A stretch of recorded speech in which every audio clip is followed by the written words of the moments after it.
আমার নাম পল্লবী। আমি গ্রামে থাকি। আমার মায়ের সাথে আমি গ্রামে পুরো পড়াশোনা করেছি। আমি পড়াশোনাতে প্রচুর ভালো। আমাকে শহরে থেকে কালকে জবে লেটার এসেছে। আমি এই কথাটা মাকে বললাম। মা শুনে প্রচুর খুশি হল। আর যেই জায়গাটায় আমার জব লেগেছে ওই জায়গাতে আগে থেকে নিয়ে আমার অনেক বন্ধু আছে। এই জন্যেই আমি জবটাকে সিলেক্ট করলে এর আগেও আমি অনেক জায়গায় জবের জন্যে লেটার দিয়েছিলাম, কিন্তু ওই জায়গাগুলো অনেক আমার বাড়ি থেকে ধরে ছিল আর ওখানে আমার কেউ ছিল না। কিন্তু যেই জায়গাতে আমার জব লেগেছে ওই জায়গাতে অনেক আমার বন্ধু আছে, এই জন্য আমি আমার ওই জবের জায়গাটাই যাওয়ার সিদ্ধান্ত নিলাম। আমি কাল সকালে ওই জায়গাটায় যাব, এর জন্য আমি জলদি শুয়ে পড়লাম। তারপর সকালবেলা আমি বাসস্ট্যান্ড থেকে বাসে চলে গেলাম। তারপরে আমি ওই জায়গাতে পৌঁছে গেলাম। বাস স্টপে আমার বন্ধু তুহিনা আমাকে নিতে আসলো। ও ওই জায়গাতে জব করে, আমরা দুজন একই অফিসে জব করি। আমি তুহিনার বাড়িতে এখন থাকব, কেন কি এত জলদি বাড়াবাড়ি পাওয়া যায় না। বাস স্টপ থেকে তুহিনার বাড়ির সামনে ছিল, এই জন্য আমরা হাঁটতে হাঁটতে চলে গেলাম তুহিনার বাড়িতে। আমি একটু বসে গেলাম। তারপরে তুহিনাকে বললাম, তোদের এখানে আশেপাশে অনেক ভাড়া বাড়ি আছে না? তুহিনা বলল হ্যাঁ। তারপরে তুহিনা বলল, আমি কালকে তোকে বাড়াবাড়ি দেখতে নিয়ে যাব। আমরা খেয়ে দিয়ে শুয়ে পড়লাম। সকালবেলা উঠে ভাইরা বাড়ি খোঁজার দিকে রওনা দিলাম। আশেপাশে কোন বাড়াবাড়ি খালি ছিল না। আজকেও আমাকে তুহিনার বাড়িতে থাকতে হবে। কারুর বাড়িতে থাকা ভালো লাগছে না। আমি আজকেও তুহিনার বাড়িতে আছি। আমি ওর বাড়িতে বসেছিলাম।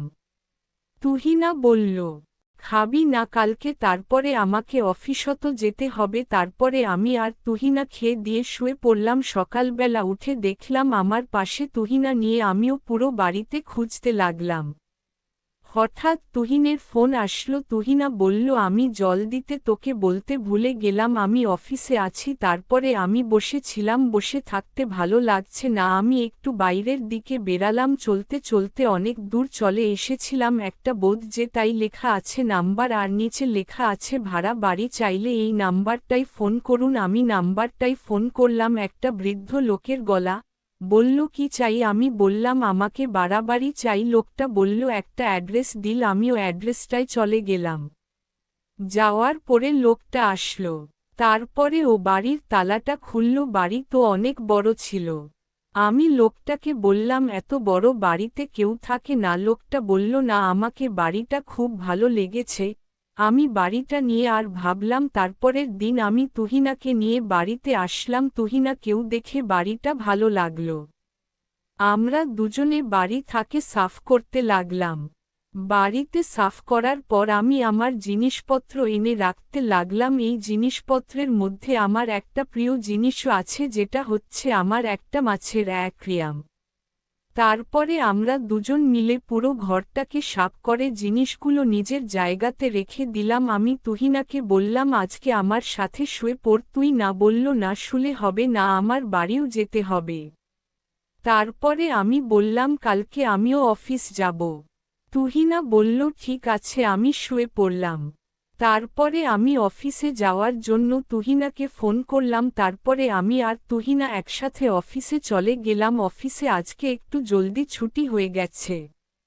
তুহিনা অন্য রাস্তা দিয়ে যেতে লাগলো, আমিও অন্য রাস্তা দিয়ে যেতে লাগলাম। আমার বাড়ি যেতে যেতে একটা রেস্টুরেন্ট পড়ে আমি ওখান দিয়ে খাবার নিয়ে নিলাম, যেন কি আজকে আমার একটু শরীরটা ভালো লাগছে না। তারপরে আমি খাওয়ার নিয়ে চলে আসলাম।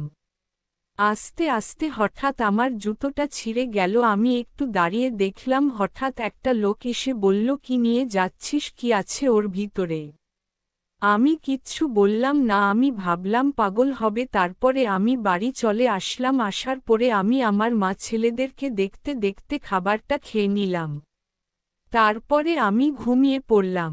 আমি একটা স্বপ্ন দেখলাম কি একটা বৃদ্ধ লোক ঘরের পিছনে জায়গাতে দাঁড়িয়ে আছে আমাকে ডাকছে আমি যেতে লাগলাম কথা তখনই আমার চোখটা ফুলে গেল তারপরে আমি দেখলাম কি সকাল হয়ে গেছে আমি উঠে অফিস যাওয়ার জন্য রওনা দিলাম আজকে অফিস থেকে ফিরে আসতে অনেক রাত হয়ে গেছে আমার মা আমাকে ফোন করে বলছে আজকে অমাবস্যা একটু পরে জলদি যেতে পারলি না আজকে বলে নাকি ভূত পেতো ঘোরাঘুরি করে আমি মাকে বললাম পুরনো যুগের কথাগুলো ছাড়ো তো এখন ভূত পেতো কিচ্ছু হয় না এখানে মানুষ থাকার জায়গা নেই আবার ভূত পেতো কোথায় থাকবে আর এটা শহরে এটা গ্রাম না তারপরে আমি ওই রেস্টুরেন্টের সামনে আসলাম আসার পর আমি একটা ফিশ ফ্রাই অর্ডার দিলাম তারপরে আমি বাড়ি গেলাম আমি একটু মোবাইল নিয়ে দাঁড়িয়েছিলাম অর্থাৎ আবার ওই লোকটা এসে বলল মাছ নিয়ে যাচ্ছিস আমাকেও একটু দে আমি ভাবলাম ওই লোকটা কি করে জানলো আমি মাছ নিয়ে যাচ্ছি তারপরে আমি বাড়িতে চলে আসলাম বাড়িতে এসে আমি বসে মাছটাকে খেয়ে ফেললাম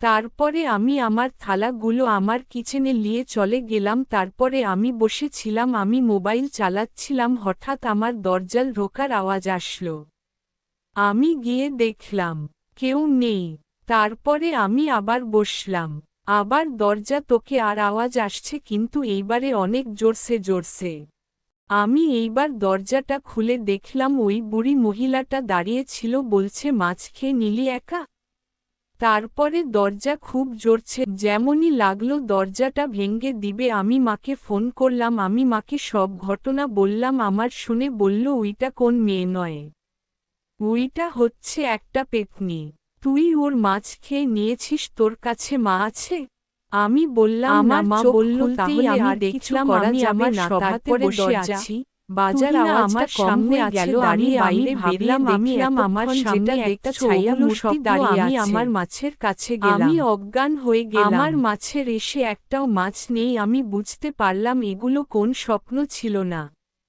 তারপরে আমি তুহিনাকে সব কথাগুলো বললাম তুহিনা বলল এইসব কিছু হয় না আমি বললাম আমার মাঝখানে কোথায় গেল তুহিনা বলল সত্যি তো তোর মাছ কোথায় গেল তারপরে আমি আরাম করলাম তুহিনা আমার সাথেই ছিল আমি সিদ্ধান্ত নিলাম কি আমি ওই বৃদ্ধ লোকের কাছে যাব যার কাছে দিয়ে আমি ঘরতালিয়েছি তুহিনা বলল আজকে যেতে হবে না কালকে যাবে আমি তুহিনাকে বললাম তুই আজকে আমার সাথে থেকে যা তুহিনা আমার সাথে থেকে গেল দুপুরবেলার দিকে আমি পানি নিতে গেলাম একটা আওয়াজ আসলো আর মাছ আছে আমি ছুটে ছুটে ঘরের ভিতরে চলে এসেছিলাম এসে তুহিনাকে ওখানে নিয়ে গেলাম তুহিনা পৃথিবী দেখতে পেল না কিছু শুনতে পেল তখনই আমি ওই বৃদ্ধ লোকের কাছে গেলাম ওই বৃদ্ধ লোকটা বলল কে ওই বাড়িতে আমার বউয়ের আত্মা আছে ও মাছ খেতে খুব ভালবাসত এইজন্যে তোমার সাথে এরকম করেছে আমি তোমাকে বলতে ভুলে গেলাম আমি বললাম তাহলে আমাকে কখন বলতে তারপরে আমি আর কিচ্ছু বললাম না আমি অন্য ঘর আড়িয়ে নিলাম আর ওই ঘরটাই থাকলাম না আমি এখনো ভাবি আমার কাছে যদি মাছ না থাকতো তাহলে আমার কি হতো।